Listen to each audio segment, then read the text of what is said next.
માં ભારત સરકાર તરફથી સ્વચ્છ શહેરનો એવોર્ડ મળ્યો, પણ વાસ્તવિકતા ઘણી અલગ છે। એપીએમસીમાં કચરાના ઢગલાથી ત્રાસેલા સ્થાનિકોનું જીવન મુશ્કેલ બન્યું છે। અહીં દુર્ગંધ, રોગચાળો અને જોખમી જીવોનો ત્રાસ વધી ગયો છે। સવાલ એ થાય છે કે શું આ ગંદકીના ઢગલા પર બેસીને મળેલા એવોર્ડનો કોઈ અર્થ છે? દેશના 10 લાખ કરતા વધારે વસ્તી ધરાવતા શહેરોમાં અમદાવાદને સૌથી સ્વચ્છ હોવાનો એવોર્ડ સરકારે આપ્યો છે। આ સમાચાર સાંભળીને અમદાવાદની પ્રજાને આશ્ચર્ય થયું છે, કારણ કે કાગળ પર અમદાવાદ ભલે સ્વચ્છ દેખાતું હોય, પણ વાસ્તવિકતામાં શહેર ગંદકીના ઢગલા ઉપર બેઠું છે। વાસણા એપીએમસીમાં સીએનજી પ્લાન્ટ લગાવવાની વાતો થઈ હતી, જે સડેલા શાકભાજીમાંથી સીએનજી બનાવવાનો દાવો કરાયો હતો, પરંતુ આ પ્લાન્ટ માત્ર શોભાના ગાંઠિયા સમાન સાબિત થયો છે। પ્લાન્ટની આસપાસ સડેલા શાકભાજીનો ઢગલો થયો છે, જેના કારણે આસપાસના રહીશો ત્રાહિમામ પોકારી ઉઠ્યા છે। દુર્ગંધ એટલી ભયંકર છે કે શ્વાસ લેવામાં પણ તકલીફ પડે છે। મચ્છરોનો ત્રાસ એટલો વધી ગયો છે કે બગાસું ખાતા પણ મચ્છર મોઢામાં જઈ શકે છે। આ ગંદકીના કારણે સાપ, ઉંદર, નોળિયા જેવી જીવલેણ પ્રજાતિઓ ઘરોમાં ઘૂસી રહી છે, જે બાળકો અને વૃદ્ધોના જીવન માટે મોટું જોખમ ઊભું કરી રહી છે। અમદાવાદના વેજલપુર વિસ્તારમાં આવેલું એપીએમસીની હાલત અત્યારે બદથી પણ બદતર જોવા મળી રહી છે। તેનું કારણ છે કે એપીએમસીમાં જે સડેલા શાકભાજી છે તે બહાર ફેંકવામાં આવે છે અને તેનાથી સ્થાનિક જે લોકો છે, આસપાસના રહેવાસીઓ છે, તે હેરાન, પરેશાન અને ત્રસ્ત થઈ ચૂક્યા છે તેવી વાત સામે આવી છે। ત્યારે કેટલાક સ્થાનિક લોકો છે તેમની સાથે સીધી વાત કરીશું કે તમારા ઘરની પાછળ જ એપીએમસીનો જે કચરો છે, જે સડેલા શાકભાજી છે તે ફેંકવામાં આવે છે, તેનાથી કેટલું નુકસાન તમને થઈ રહ્યું છે? આરોગ્યને લઈને કેટલું નુકસાન છે તેને લઈને?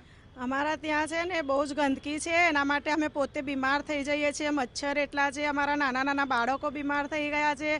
હું પોતે 15 દિવસ બીમાર રહીને એડમિટ થઈને આવી છું। હું પોતે પણ બહુ જ ગંદકી ને બહુ જ વાસ મારે છે, અમારાથી રહેવાતું નથી ને અમારું એક જ દિવાલ છે માર્કેટની ને રેસિડેન્સીમાં કોઈ રહી નથી શકતું બરાબર, એટલી ગંધ મારે છે।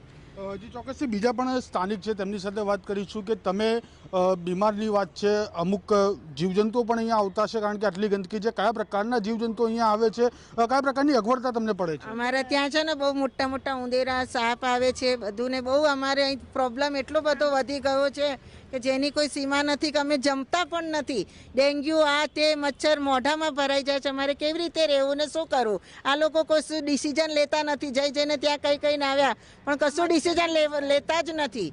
તો હવે અમારે શું કરવું? તમે અમારી સહાયતા કરો ને આગળ વધો એમ। હજી ચોક્કસથી બીજા પણ કેટલાક સ્થાનિક છે તેમની સાથે વાત કરીશું કે ક્યાં ક્યાં આને લઈને રજૂઆત કરવામાં આવી, ફરિયાદ કરવામાં આવી, પરંતુ નિરાકરણ નથી આવ્યું હજી સુધી, તેના વિશે શું કહેશો તમે? ત્યાં સાહેબોને અમે બધા કહીએ છીએ પણ એ કોઈ નિરાકરણ, અમને એવું કહે છે કે અમે સાફ કરાવી દઈશું, બધું કમ્પ્લીટ કરીને મૂકી દઈશું, પણ એ કશું નિર્ણય લેતા નથી કશું, એટલે અમારે આ પગલું લેવું પડ્યું છે।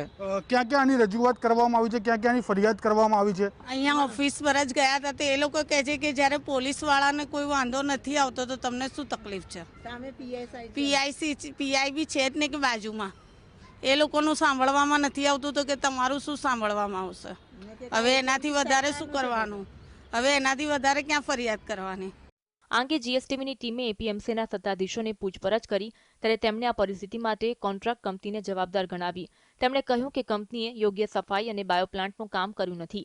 બીજી તરફ ટેન્ડર લેનાર કંપનીએ બાયોગેસનું બલૂન ફાટી જવાનું બહાનું આપ્યું। આ રીતે જવાબદારો એકબીજા પર દોષનો ટોપલો ઢોળી રહ્યા છે। જોકે આગામી 2 દિવસમાં તમામ શાકભાજીનો વેસ્ટ દૂર કરવામાં આવશે તેવું કેમેરા સમક્ષ આશ્વાસન પણ આપ્યું હતું। જે બાયોગેસ પ્લાન્ટ અત્યારે મેન્ટેનન્સમાં હતો તો અમે ટેમ્પરરી પૂરતો અમે નાખેલો હતો કચરો, તો કોર્પોરેશનમાં એએમસીમાં અમને જાણ કરેલી હતી પણ એ લોકોએથી કોઈ અમને જવાબ નથી મળ્યો, એટલે એના માટે પછી અમારે અહીંયા ટેમ્પરરી નાખીને પછી લેવડાવી લઈશું આજે અમે। કેટલા દિવસમાં કચરાનો અહીંયાથી નિકાલ થશે યોગ્ય રીતે? 1 થી 2 દિવસમાં અમે તમને બધો કચરો ક્લીન કરીને આપી દઈશું।